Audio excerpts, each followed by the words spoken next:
CG board class 10th और 12th student के लिए हमने इस क्रैश कोर्स को ऐसे डिजाइन किया हुआ है कि हर एक चैप्टर से हम 10 मिनट के 5 वीडियो लेक्चर्स बनाएंगे।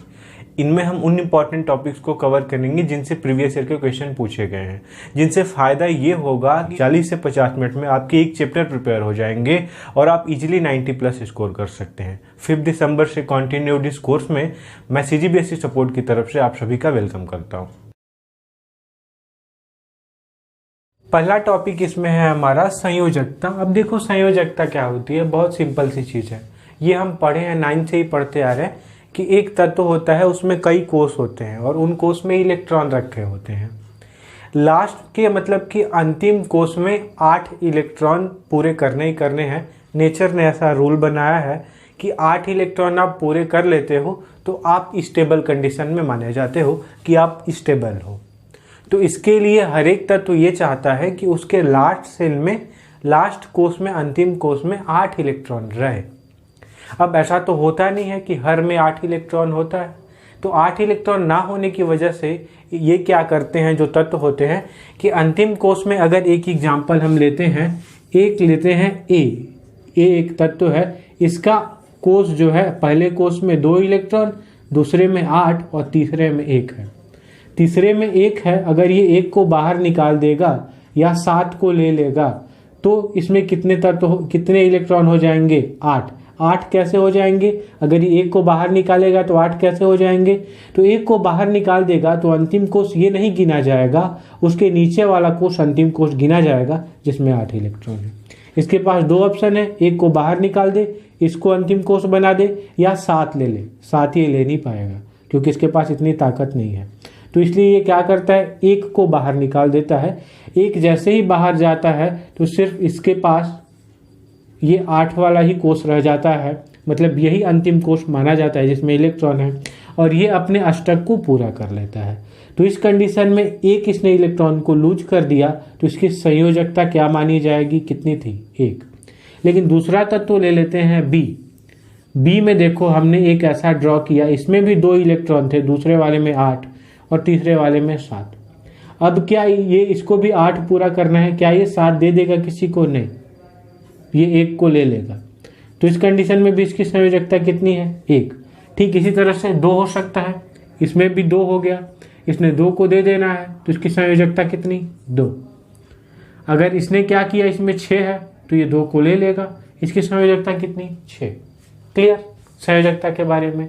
कि अंतिम कोष में पढ़ लो इसका डेफिनेशन क्या दिया कि बाह्य कोष में उपस्थित इलेक्ट्रॉनों की संख्या, ये संयोजकता होती है, या फिर अष्टक पूर्ण करने के लिए दिए गए या लिए गए इलेक्ट्रॉनों की संख्या, ये संयोजकता होती है। बस संयोजकता के बारे में इतनी ही चीज़ है। अच्छा, अब हम देखते हैं यहाँ पे दूसरी चीज़, आयनन ऊर्जा या विभव किसको बोलते हैं। तो ये इलेक्ट्रॉन है, एक इलेक्ट्रॉन यहाँ पे देख लो कि एक के लास्ट सेल में इलेक्ट्रॉन है। इलेक्ट्रॉन को अगर ऊर्जा दे दी जाती है तो उसकी ऊर्जा बढ़ जाती है और वो परमाणु के कोष को छोड़ के बाहर निकल जाता है, उसके सतह पर चला जाता है। तो इलेक्ट्रॉन को निकालने के लिए जितनी ऊर्जा देनी पड़ती है उसी को क्या बोलते हैं? आयनन ऊर्जा या आयनन विभव बोलते हैं। क्लियर है? यहाँ पे जो विभव प्रयोग किया जाता है उसको निकालने के, इलेक्ट्रॉन को खींचने के लिए, उसको आयनन विभव बोलते हैं, या ऊर्जा दी जाती है तो उसको आयनन ऊर्जा बोलते हैं। यहाँ पर डेफिनेशन है। अच्छा, विद्युत ऋणता किसको बोलते हैं, इसके बारे में समझो। तो 2 तत्व हैं, एक ए है और एक बी, दोनों आपस में इलेक्ट्रॉन को साझा किए हुए हैं। साझा क्यों करते हैं? क्योंकि 8 इलेक्ट्रॉन को पूरा करना है, तो साझा किए हुए हैं। तो ये जो बी वाला है, ए के ये इलेक्ट्रॉन को साझा किए हुए हैं, एक इलेक्ट्रॉन को मान लो दोनों ने साझा किया हुआ है। अब बी क्या करता है कि साझे में दोनों इलेक्ट्रॉन लगे हुए हैं तो थोड़ा सा अपनी तरफ इसको खींच लेता है। तो इसके इस गुण को, अपनी तरफ खींचने के, आकर्षित करने के गुण को, जो इलेक्ट्रॉन युग्म साझे में है ना, उनको अपनी तरफ थोड़ा सा आकर्षित करता है। अलग अलग तरह के तत्व होते हैं, कोई आकर्षित करते हैं, कोई नहीं करते, किसी में ताकत ही नहीं होती आकर्षित करने की। तो जो ये आकर्षित करते हैं, गुण करने का गुण प्रदर्शित करते हैं, इसी गुण को बोलते हैं विद्युत ऋणता। अच्छा, अब ध्यान दो, धात्विक गुण किसको बोलते हैं? इलेक्ट्रॉन को बाहर निकालने का। धातुओं का सबसे अच्छा गुण क्या है? इलेक्ट्रॉन को बाहर निकाल देते हैं, क्योंकि लास्ट सेल में 1 या 2 इलेक्ट्रॉन होते हैं, अष्टक पूरा करने के लिए इलेक्ट्रॉन को बाहर निकाल दिया, इसको बोलते हैं धात्विक गुण। अच्छा, इलेक्ट्रॉन बंधुता किसको बोलते हैं? तो एक एटम है, जैसे यहाँ पे इसमें 7 इलेक्ट्रॉन है, लास्ट सेल में एक इलेक्ट्रॉन हम डाल देंगे। इलेक्ट्रॉन को जैसे ही डालते हैं हम तो देखते हैं कि कुछ एनर्जी बाहर निकल गई। इलेक्ट्रॉन को डालोगे तो एनर्जी बाहर निकल जाती है, ऊर्जा बाहर निकल जाती है। तो इलेक्ट्रॉन को डालने पे जो एनर्जी बाहर निकलती है उसको बोलते हैं इलेक्ट्रॉन बंद होता। यहाँ तक भी क्लियर है। अच्छा, सबसे लास्ट इसमें आता है उपधातु। उपधातु किसको बोलते हैं? एक तरफ धातु रखे हैं और एक तरफ अधातु रखे हैं। धातु मेटल्स और अधातु नॉन मेटल्स, इनके बीच में जो आता है उसको बोलते हैं उपधातु। इनमें धातुओं का भी गुण होता है और अधातुओं का भी गुण होता है। उपधातु में दोनों चीज़ों का गुण होता है, धातु और अधातु। उदाहरण क्या इसका पूछता है? आर्सेनिक। यहाँ तक तो सबसे अच्छी बात थी, हमने समझ लिया, देख लिया हर चीज़ को। अब यहाँ पे एक चीज़ और आती है कि हम जो पीरियोडिक टेबल अपना बनाए हैं आवर्त सारणी, आवर्त सारणी में हमको ये देखना है कि आवर्त सारणी में दो चीज़ें हैं, एक आवर्त है और एक क्या है? समूह। अब आवर्त कैसा बना होता है? इधर से इधर हम जाने होते हैं। आवर्त में बाएं से दाएं तरफ, लेफ्ट टू राइट, बाएं से दाएं, ये है हमारा आवर्त। आवर्त में हम बाएं से दाएं जाते हैं, क्लियर है। और समूह में हम ऊपर से नीचे, ऊपर से नीचे, ऐसा। अब ध्यान दो यहाँ पे कि ऊपर से नीचे जाते हैं समूह में और आवर्त में बाएं से दाएं जाते हैं। अब चीज़ें क्या होती, एक चीज़ ध्यान से समझ लो कि साइज क्या होता है एटम का, इस बात से सारी चीज़ें क्लियर हो जाएंगी। अब ध्यान दो कि जैसे ही ऊपर से नीचे जाते हैं तो पहले वाले का साइज छोटा होता है, दूसरे वाले का साइज इससे बड़ा हो जाता है, क्योंकि इसमें कोष जुड़ जाता है, एक समूह में कोष जुड़ जाता है। अच्छा, तीसरे वाले का साइज और बड़ा हो गया, ठीक है। अब देखो इसमें कैसे, इसमें मान लो इसके लास्ट सेल में एक ही सेल था, इसके पास एक ही कोष था, एक इलेक्ट्रॉन थे। लेकिन दूसरे वाले में लास्ट सेल में एक इलेक्ट्रॉन और पहले वाले में 2 इलेक्ट्रॉन हो गए, ऐसा करके। तीसरे वाले में हमको क्या मिल गया कि 2 इलेक्ट्रॉन थे, फिर इसके बाद एक में 8 हुए और फिर क्या मिल गया? 1 हो गया। ऐसे नहीं होता इलेक्ट्रॉनिक कॉन्फ़िगरेशन, लेकिन मैं बस ये बता रहा हूँ कि इसमें कितने कोष थे? 2। पहले वाले में 1 कोष था, दूसरे वाले में 2 कोष था, तीसरे वाले में 1 2 3 कोष था। नंबर का ध्यान मत रखो। अब इसमें देखो सबके लास्ट में, इस पहले वाले के लास्ट में कितने? 1 इलेक्ट्रॉन थे, दूसरे वाले में भी 1, तीसरे वाले में भी 1। मतलब एक समूह में नीचे जाओगे तो हर एक तत्व के अंतिम कोष में सेम नंबर ऑफ इलेक्ट्रॉन मिलेंगे। मतलब 1 है पहले वाले ऊपर वाले में, तो लास्ट वाले में भी 1 ही मिलेगा। अब ध्यान दो यहाँ पे ये तो सेम है, इलेक्ट्रॉन तो सेम है, लेकिन साइज बढ़ गया। अब साइज बढ़ने से क्या होता होगा? तो इस इलेक्ट्रॉन को निकालने के लिए, क्योंकि ये न्यूक्लियस के पास है, एक ही सेल है, ये इलेक्ट्रॉन है और न्यूक्लियस में क्या है? वो है प्रोटॉन। प्रोटॉन यहाँ पे है, तो इलेक्ट्रॉन प्रोटॉन को खींच के रखा हुआ है, दोनों पास पास हैं। इसके इलेक्ट्रॉन को क्या इजीली निकाला जा सकता है? फिर ध्यान दो, यहाँ पे प्रोटॉन है और यहाँ पे इलेक्ट्रॉन है, छोटा एटम है, दोनों पास पास हैं। इसको निकालना मुश्किल है इसके कंपैरिजन में, क्योंकि ये वाला बाहर वाला इलेक्ट्रॉन, प्रोटॉन तो इसके बीच में है, लेकिन इलेक्ट्रॉन इससे थोड़ा दूरी पे है, इसको इजीली बाहर वाले इलेक्ट्रॉन को खींचा जा सकता है, इस वाले इलेक्ट्रॉन को और इजीली खींचा जा सकता है। अब यहाँ से हर चीज़ का डेफिनेशन देखो, हर चीज़ की वैल्यू क्या होती है, बढ़ती है घटती है, तुम बताओ। संयोजकता देखो, संयोजकता इसकी कितनी है? 1 इलेक्ट्रॉन निकाल देगा, अष्टक कंप्लीट। ये भी 1 निकाल देगा, अष्टक कंप्लीट। ये भी 1 निकाल देगा, लास्ट सेल में अष्टक कंप्लीट। अच्छा, दूसरे में देखो आयनन ऊर्जा। आयनन ऊर्जा मतलब इलेक्ट्रॉन निकालने के लिए दी गई ऊर्जा। इसको ज़्यादा ऊर्जा देनी पड़ेगी क्योंकि प्रोटॉन जोर से खींच के रखा है, तोड़ने के लिए ज़्यादा ऊर्जा लगेगी। तो यहाँ पे देखो इसको तोड़ने के लिए ज़्यादा ऊर्जा देनी पड़ती है, छोटा है परमाणु, दोनों इलेक्ट्रॉन प्रोटॉन पास पास है, इसमें थोड़ा दूर है। इसमें देखो थोड़ा कम ऊर्जा देते हैं तो भी ये बाहर निकल जाता है क्योंकि दूर है। ये बहुत दूर है, इसलिए इसमें और थोड़ा कम ऊर्जा दोगे तो ये बाहर निकल जाएगा इजीली। जैसे ये समझो घर के पास होते हो, घर के रूम में अंदर होते हो, किडनैप करने के लिए तुमको बहुत ज़्यादा कोशिश करनी पड़ेगी, लेकिन बाउंड्री में होगे थोड़ा इजी होगा किडनैप करना। शहर में घूम रहे होगे और इजी होगा, शहर से और किसी दूसरे शहर चले जाओ और इजी होगा कैप्चर करना तुम्हारे को। तो यहाँ पे इसको निकालना बहुत इजी हो जाता है।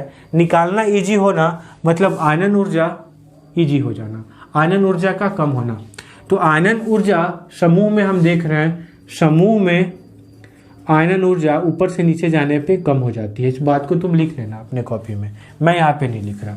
यहाँ पे विद्युत ऋणता को हम देखते हैं, विद्युत ऋणता मतलब दूसरे के इलेक्ट्रॉन को आकर्षित करने की प्रवृत्ति। कौन आकर्षित करेगा? ये वाला, ये वाला, ये वाला।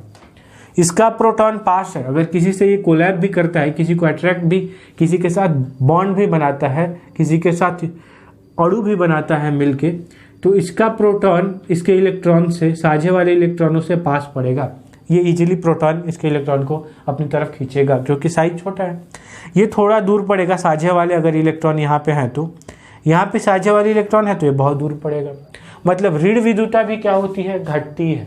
इसकी सबसे ज़्यादा पास है, जल्दी खींच लेगा। समूह में हम क्या देखते थे यहाँ पे कि विद्युत ऋणता, विद्युत ऋणता मतलब दूसरे के इलेक्ट्रॉन को खींचने की, साझे में जो इलेक्ट्रॉन है उसको खींचने की हमारी जो प्रवृत्ति है वो कम हो जाती है क्योंकि साइज बढ़ जाता है। अब देखो जल्दी जल्दी हमको देखना होगा धात्विक गुण, किसमें इलेक्ट्रॉन जल्दी निकल जाएंगे? तो इस वाले में जल्दी निकाल लेंगे इस इलेक्ट्रॉन को। तो धात्विक गुण नीचे जाने पे बढ़ता है और धात्विक गुण कम होता है समूह में। अच्छा, यहाँ पे देखो इलेक्ट्रॉन बंधुता, इलेक्ट्रॉन बंधुता किसको बोलते हैं? इलेक्ट्रॉन को जोड़ने में निकली ऊर्जा। किसमें ज़्यादा स्पेस है, छोटे वाले में या बड़े वाले में? तो बड़े वाले में ज़्यादा स्पेस है, इसमें इजीली इलेक्ट्रॉन को डाला जा सकता है, इसमें भी इजीली डाला जा सकता है, लेकिन इसमें थोड़ा मुश्किल होगी। मतलब कि इलेक्ट्रॉन की ये जो बंधुता है इसमें सबसे ज़्यादा होगी। अगर इसमें इलेक्ट्रॉन डालेंगे तो ज़्यादा ऊर्जा हमको निकलेगी, लेकिन इसमें बहुत कम ऊर्जा निकलेगी क्योंकि इजीली इलेक्ट्रॉन डाल सकते हैं। अच्छा, ये समझ में आ रहा है। अब देखो इसके बाद हम चलते हैं कि आवर्त में क्या होगा। बाएं से दाएं जाओ, एक आवर्त में एक को लेते हैं हम। अगर एक पहला एटम है, इसमें एक इलेक्ट्रॉन होंगे, दूसरे के लास्ट शेल में 2, तीसरे में 3 इलेक्ट्रॉन होंगे। यहाँ पे देखो साइज मैंने गलत कर दिया, पहला वाला सबसे बड़ा होगा। क्यों बड़ा होगा अभी मैं बताता हूँ। 1, इसके बाद बड़ा दूसरा होगा, इससे थोड़ा सा छोटा, और सबसे छोटा तीसरा होगा। इसके अंतिम कोष में 1 इलेक्ट्रॉन थे, इसमें 2 और इसमें 3। अब ध्यान दो, कोष एक ही है, कोष एक ही है। जैसे इसमें 2 कोष है तो इसमें भी 2 कोष, इसमें भी 2 कोष, लेकिन दूसरे कोष में इसमें 1 इलेक्ट्रॉन है, इसके दूसरे कोष में 2 इलेक्ट्रॉन है, इसके दूसरे कोष में 3 इलेक्ट्रॉन है, आगे वाले के दूसरे ही कोष में 4 इलेक्ट्रॉन है। अब ये इलेक्ट्रॉन और ये प्रोटॉन जो न्यूक्लियस बीच में होता है आपस में खींच के रखे हैं। इसमें 2 है और 2 है, यहाँ पे ये जोर से खींचेंगे इसलिए साइज छोटा हो जाएगा।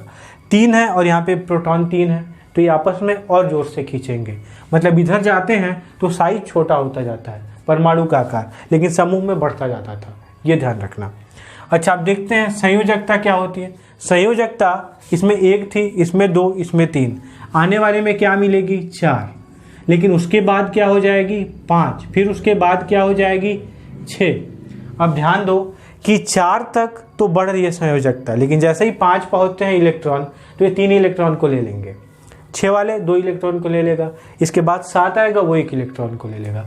मतलब संयोजकता 1 से लेके 4 तक तो बढ़ रही थी, लेकिन 5 में घट करके 4 से 3 हो गई, 6 इलेक्ट्रॉन हो गए तो ये 2 ले लेगा। मतलब पहले संयोजकता बढ़ती है बीच तक, मध्य तक, उसके बाद घटती है।